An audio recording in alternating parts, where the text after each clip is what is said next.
O atendimento público à saúde na região é alvo de muitas reclamações. Isso porque os moradores passam por demora no atendimento, falta de médicos. Em Taubaté, um profissional começou a trabalhar nessa semana por meio do programa Mais Médicos. Há ainda 2 vagas que tiveram desistência na cidade.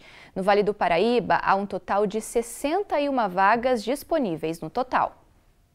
O seu Vladimir e a esposa dele vivem um drama há anos. Ela não consegue marcar uma consulta com um médico especialista na rede pública de Taubaté. O problema dela já faz um ano, desde junho do ano passado. Ela teve um corte na córnea e aí vai para os pronto-socorro, não tem médico, não tem equipamento, até que paguei consulta e aí o médico falou que o caso dela é grave, que precisava ser encaminhado para o hospital regional, com quase 400 pessoas esperando. Eles não são os únicos taubatianos que enfrentam esse problema. Na UBS+ do Parque Aeroporto, os moradores também reclamam da demora nos atendimentos médicos. Estou esperando o médico, né? Na policlínica, o urologista, ele me deu um exame para fazer, que vai fazer na ordenação, já tem mais de 2 meses. Daria passar no médico, só que estou aqui no postinho do Parque Aeroporto e o que acontece? Minha mãe teve aqui, marcou para mim, mas só marcou para agosto. Nesta semana, um profissional do programa Mais Médicos começou a atender na cidade. Outras 2 vagas foram abertas pelo Ministério da Saúde em Taubaté, mas os candidatos aprovados desistiram. Um novo edital foi lançado e a prefeitura solicitou mais 7 vagas. Já compareceu, ele foi validado, homologado e já iniciou as suas atividades na equipe de estratégia saúde da família do posto do Marlene Miranda. Então, naqueles locais que não foram preenchidas as vagas, através de um chamamento público, eles vão dar continuidade nas vagas. Não tem assim um prazo firmado, mas acredita-se que a partir do dia 3 de julho pode ser que já sejam oferecidas essas vagas. Atualmente, o Taubaté possui 290 médicos em atendimento na rede pública de saúde do município. O objetivo da prefeitura é que a chegada destes novos profissionais contribua para desafogar o sistema de saúde. Você poder abordar no domicílio uma realização de um curativo, uma visita que requer o conhecimento dos familiares, isso só ajuda positivamente no atendimento médico e da equipe. Outras cidades da nossa região também solicitaram médicos através do programa. No Vale do Paraíba, Jacareí teve autorização de 17 vagas. Guaratinguetá, Lagoinha, Lavrinhas, Lorena, Potim e Queluz também conseguiram autorização para 1 vaga cada. Já no Litoral Norte, em São Sebastião, foram 3 e Ubatuba, 1. Aqui em São José dos Campos, o Ministério da Saúde autorizou 22 vagas para o programa Mais Médicos, mas apenas 12 profissionais se apresentaram. Eles já foram treinados e vão ser destinados às suas funções. Na verdade, os 10 começam a trabalhar logo. Tem mais 2 médicas que estão em licença maternidade, que muito brevemente também começarão. Para quem precisa de atendimento na rede pública, a chegada dos profissionais reforça os atendimentos. Quanto mais melhor, porque a população de São José está muito grande, né? Muita gente precisando, né? Sobre o programa Mais Médicos, o Ministério da Saúde afirmou que a distribuição de vagas considerou critérios de vulnerabilidade social e que, em casos de desistências, haverá novos chamamentos. Além disso, o Ministério disse que estruturou uma série de estratégias para deixar o programa mais atrativo e que isso rendeu recorde de inscrições desde 2013. Por fim, até a data de hoje, está aberto o prazo de indicação de vagas para o novo edital do Mais Médicos, na modalidade de coparticipação com os municípios. A Secretaria Estadual de Saúde também foi procurada sobre a fila no Hospital Regional em Taubaté, mas ainda não retornou. A Polícia Federal de São José dos Campos cumpriu nessa manhã um mandado de busca e apreensão na casa de um investigado pelo crime de apologia ao nazismo. O suspeito, de 67 anos, fazia publicações na internet com propaganda do regime que surgiu no século XX na Alemanha. Vamos saber mais desse caso, então, ao vivo, com a repórter Fernanda Bello. Oi, Fer, conta pra gente, então, que tipo de conteúdos esse suspeito divulgava na internet. Boa tarde. Assustador, né, Carol? Boa tarde para você, boa tarde a todos que nos acompanham. Olha só, as imagens não foram divulgadas exatamente por se tratar de um conteúdo nazista. Como você disse, a Polícia Federal cumpriu o mandado de busca e apreensão aqui em São José dos Campos e encontrou na casa deste homem, o suspeito de 67 anos, textos, imagens, mensagens que faziam referência ao nazismo. Segundo as investigações da Polícia Federal, só para vocês terem ideia do conteúdo que estava sendo publicado ali na internet, olha só, as mensagens diziam que Hitler, quando comandava a Alemanha, que naquela época a Alemanha teve melhoria na saúde e também queda no desemprego. Essas são as informações da Polícia Federal feita aí nessa investigação. Este suspeito investigado, esse homem de 67 anos, não foi preso, mas se for condenado, Carol, ele pode receber uma pena de até 5 anos de prisão. A gente, claro, segue acompanhando o caso. É com você. Perfeito, Fer. Obrigada pelas informações, viu? Boa tarde. Em Cruzeiro e Lavrinhas, a Polícia Federal cumpre mandados de busca e apreensão para combater casos de pornografia infantil. As investigações começaram no início do ano com a ajuda de informações repassadas por uma ONG norte-americana que recebe denúncias de crimes relacionados ao abuso sexual infantil. Ao todo, 14 policiais cumprem 3 mandados que têm como objetivo apreender aparelhos que podem armazenar material pornográfico, como computadores, notebooks e celulares. A pena para o crime é de 4 anos de prisão, além de multa. Se além do armazenamento for comprovado o compartilhamento desses conteúdos, ela pode aumentar para 10 anos de reclusão. O saldo da operação ainda não foi divulgado. Um motorista morreu na madrugada de hoje, às 5h40 da manhã, após uma batida envolvendo 2 caminhões na rodovia Carvalho Pinto, em Santa Branca. Segundo o Corpo de Bombeiros, a vítima, de 40 anos, ficou presa nas ferragens. A morte foi atestada pelo médico da Ecopistas, concessionária responsável pela via. O outro motorista não teve ferimentos. E olha, o vice-governador Felício Ramute continua cumprindo agenda na região como governador em exercício nesta terça-feira, porque Tarcísio de Freitas está em viagem no exterior. Pela manhã, Ramute esteve em Taubaté e quem acompanhou tudo foi a repórter Graziele Geronde, que vai conversar ao vivo com a gente. Ô Grazi, o governador em exercício já passou por vários lugares hoje de manhã, né? Boa tarde para você. Boa tarde, Carol. Já passou sim, o primeiro compromisso dele foi na Diretoria Regional de Saúde, onde ele esteve visitando as instalações. Depois ele seguiu para a visita na fábrica da Alstom, que produz trens para o transporte público, para o sistema de transporte público sobre trilhos.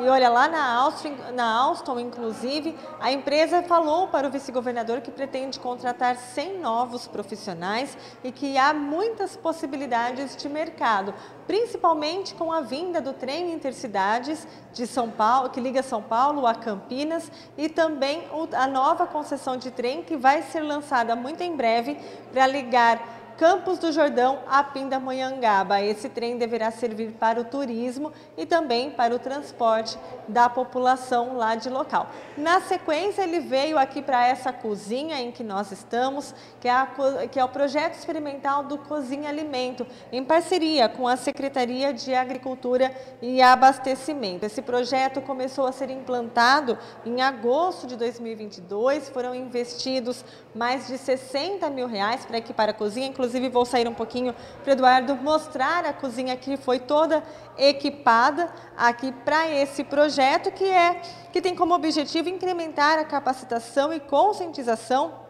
de práticas alimentares saudáveis, o combate ao desperdício e a manipulação e utilização de partes não convencionais dos alimentos.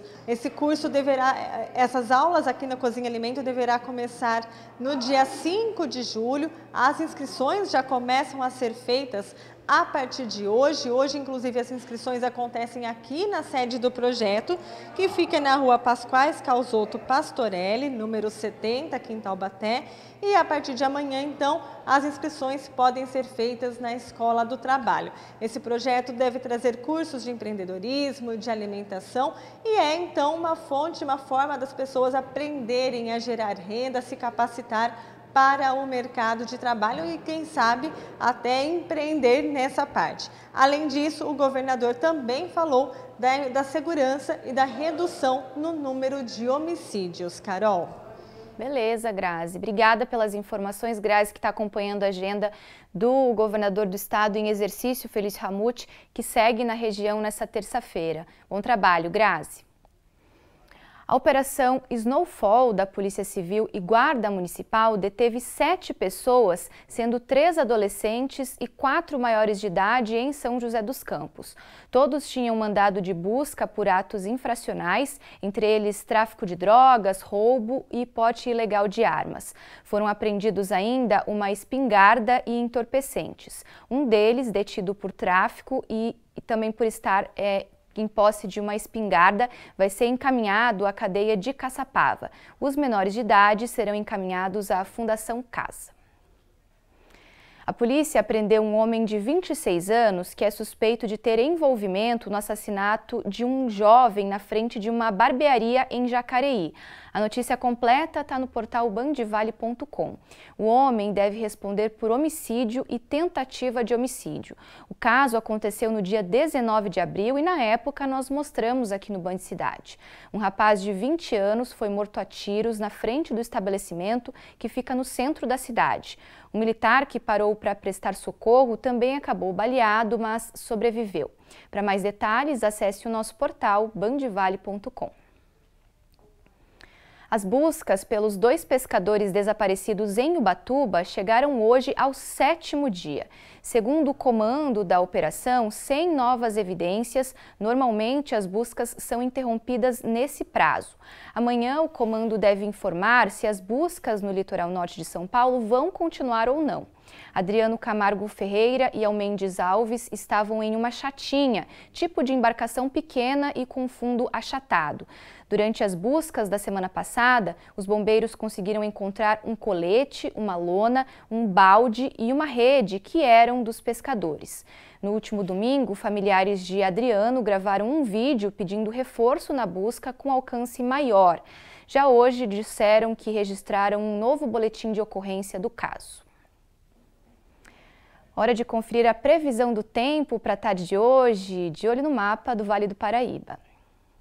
As cidades da região têm sol e baixa nebulosidade nesta terça-feira. Monteiro Lobato tem máxima de 26 e Jambeiro 24 na tarde de hoje. Os termômetros em Taubaté ficam em 20 graus e em Cachoeira Paulista 26. Já Areias tem máxima de 25. No litoral norte de São Paulo, a máxima fica em 22 em Ubatuba. O destaque da previsão do tempo é São José dos Campos. A indicação é de sol entre poucas nuvens nos próximos dias. Hoje, a máxima é de 20 graus. Mesma temperatura é prevista para amanhã. Na quinta-feira, a máxima cai para 18 e cai ainda mais na sexta, quando chega a 15 graus. No sábado, a temperatura fica em 17. Band Cidade faz agora a primeira pausa. No próximo bloco, você confere as mensagens no nosso WhatsApp 997168021. Fique com a gente.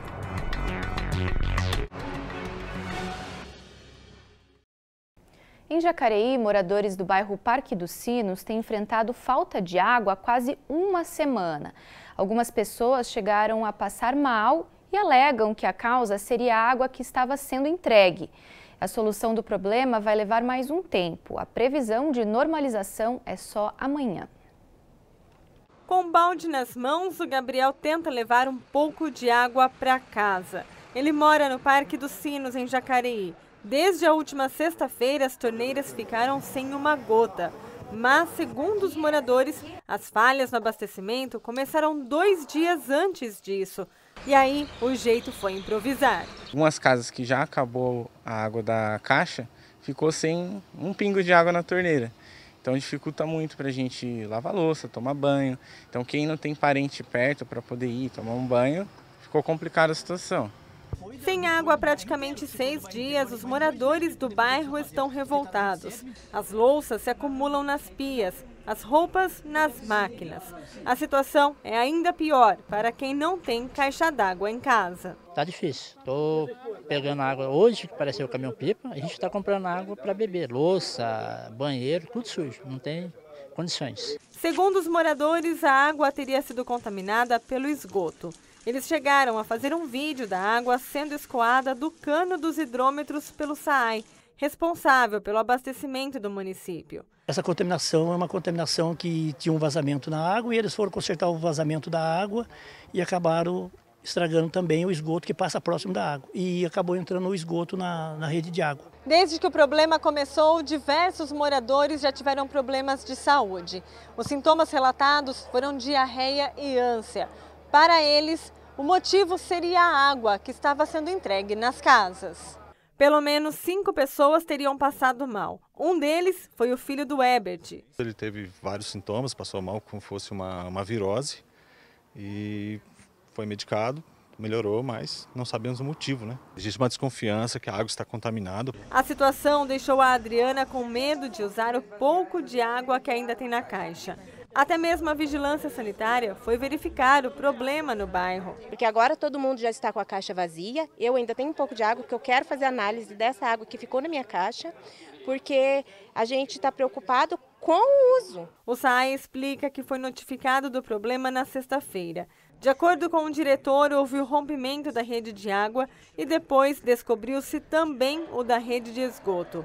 Ele afirma que as providências estão sendo tomadas, mas a água só deve voltar na próxima quarta-feira. Ao fazer a abertura da vala, percebeu-se que havia se rompido a rede de água e a rede de esgoto da região. Imediatamente, o SAAI então tomou as medidas para que se evitasse qualquer tipo de contaminação na rede. Sobre as pessoas que passaram mal, ele acredita que a água não teria chegado às residências dos moradores. Aquela água que estava na vala, que a gente não sabe, pode ser água de terra, água simplesmente que vazou da rede, essa água não tem pressão para subir nas caixas d'água. Então, assim, é impossível que a água tenha subido nas caixas d'água. Complicado, né? Tomara que a situação seja normalizada por lá o quanto antes. Bora dar uma olhada na sua interação com o nosso WhatsApp, o número você já sabe, né? 997168021. Sua participação é muito importante e nos ajuda a fazer um jornalismo regional mais atuante. Primeira mensagem do dia é do Daniel de Queluz. Deixe uma boa tarde para o meu pai aqui do bairro da Figueira, José Caetano. Ele é telespectador fiel do jornalismo da Band. Que bom, viu, Daniel, ler uma mensagem como essa.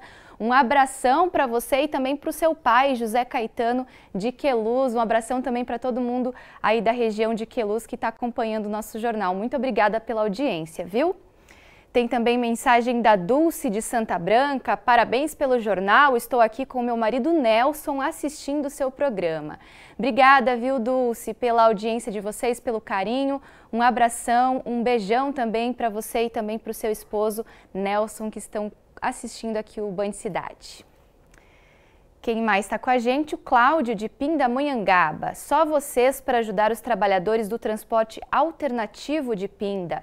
O prefeito impediu eles de trabalhar. Só para a gente relembrar, o contrato de concessão da Prefeitura de Pindamonhangaba com a empresa que operava as vans do transporte alternativo foi encerrado no fim do ano passado. Desde então, a cidade está sem esse serviço complementar. A nossa produção entrou em contato com o município para saber se há planos para retomar as vans do transporte alternativo. A resposta que recebemos foi apenas que o novo contrato com a empresa de transporte público não abrange o serviço complementar na cidade. Está aí o retorno então para o nosso telespectador Cláudio de Pindamonhangaba. Band Cidade faz agora a segunda pausa. Depois do intervalo, o assunto é o SSP-23, maior evento de estudos espaciais do mundo, que acontece em São José dos Campos. Uma das programações abertas ao público foi hoje de manhã, onde um ex-cientista-chefe da NASA participou da exibição de um filme. Já já eu conto os detalhes. Agora, 12h53.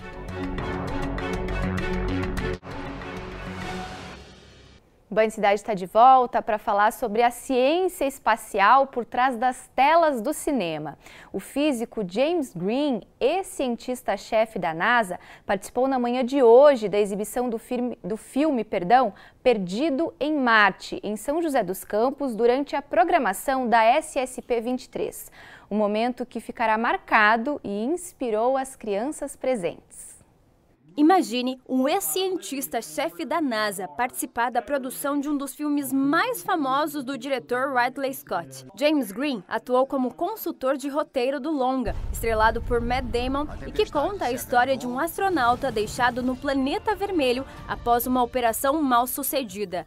Em São José dos Campos, um grupo de crianças que acompanhou a exibição do filme com o cientista teve uma experiência inimaginável. Algo inesquecível, né? Uma memória que a gente não esquece fácil. O Miguel já viu o filme Perdidos em Marte, mas desta vez de uma maneira ainda mais especial. Inclusive, este longa foi o responsável por fazer ele entrar no grupo de astronomia. Depois que eu vi esse filme, depois que eu vi esse cursinho, a professora, quando a gente estava na prova da OBA, falou que iria ter um aulão e ela ensinou muito astronomia. Sem contar que eu me interessei tanto que eu fui indo assim e demonstrei mais interesse. Um momento realmente especial. Cerca de 250 alunos da rede municipal puderam trocar ideias com James Green, consultor do filme. Depois, as crianças assistiram ao filme. Para o Hendrick, algo que vai ficar marcado. Foi super legal. No começo estava meio confuso, que eu não estava entendendo muito, mas depois a gente conseguiu desenvolver muita conversa. Ele contou coisas super legais sobre o filme, como foi feito, o lance dos foguetes, foi super legal. Até para o próprio James Green, este momento ajuda as crianças a imaginarem um futuro ainda maior. Essa é uma história importante porque fala sobre o futuro, mas de uma maneira realista. E isso é muito importante para nossas crianças pensarem e sonharem sobre o futuro. E então elas poderão alcançá-lo. É uma trajetória inspiradora, né? Banho Cidade termina aqui. Muito obrigada pela sua companhia nesse início de tarde. A gente se vê amanhã, depois dos Donos da Bola. Vem chegando agora Lucas Sanseverino.